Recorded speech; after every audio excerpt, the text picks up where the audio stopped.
In this lecture, we are going to understand the meaning of horizontal range.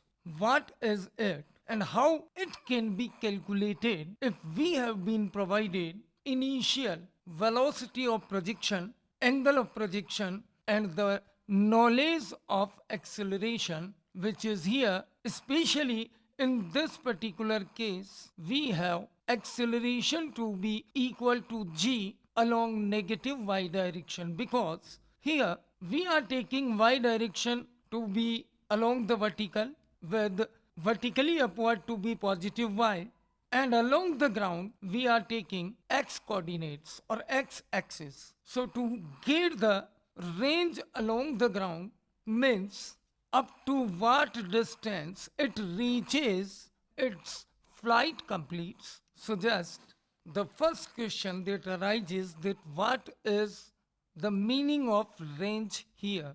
Horizontal range can be taken in easy words as x displacement in its complete flight. If we consider this projectile to have initial velocity or velocity of projection u at an angle theta with the horizontal, then by taking x and y direction to be along horizontal and along vertical respectively, we can easily resolve its motion into two independent motions along x and y directions, as we have done earlier also. Here also we may write the same equations for this projectile too, and as we know, horizontal velocity of this projectile Vx, it is always u cos theta, because this projectile do not have any acceleration along x direction.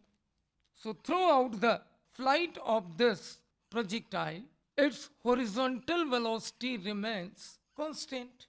Now we have earlier achieved the time of flight for this projectile, and the time of flight which we had achieved was capital T equal to twice u sine theta divided by g, where g is the acceleration due to gravity under which this particle is performing this projectile motion.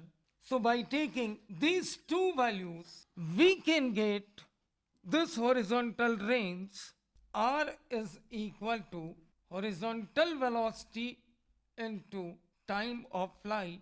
As there is no acceleration along x direction, so it can be written as u cos theta multiplied by 2u sine theta divided by g.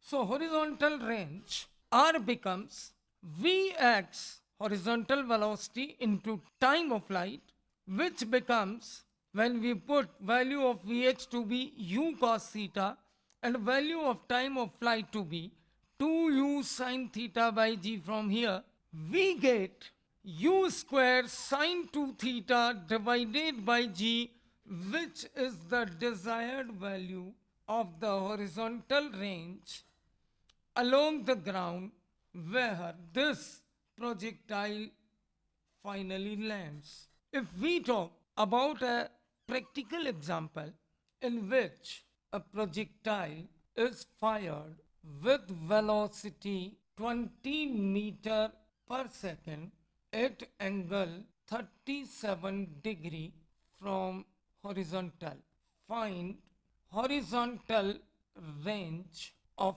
projectile. Here you can see we have been provided a very simple case in which a projectile is fired from the ground itself. It again hits on the ground, and we have to find the distance between point of projection and point where landing occurs. So using the same formula which we had evaluated under this condition, range R is equal to u square sine 2 theta divided by g. Here this formula can also be elaborated as u square Sine 2 theta can be written as 2 sine theta cos theta divided by g. Now you can see here theta has been provided to us to be equal to 37 degree, by using which we can get sine theta to be 3 upon 5 and cos theta to be 4 upon 5. U has been given to us as 20 meter per second. Value of G is well known to us. We can take it to be 10 meter per second square, or here the value of G is not stated, so we are taking it to be 10 meter per second square, as it is understood, because the value of G is almost equal to 10 or 9.8 meter per second square. So for easiness of calculations, I have taken this value as G. By putting these values into this formula, we can easily write R equal to 20 square. Basically, I have taken here value of U to be 20. So 20 square, then 2 times sine theta is 3 upon 5 here, into cos theta is 4 upon 5, divided by value of G, which is 10 here. So we can get that range R is equal to 40 into 24 divided by 25, or 38.4 meter, which is the desired answer for this example. I have used a formula from the trigonometry for this sine 2 theta. I have written 2 sine theta cos theta.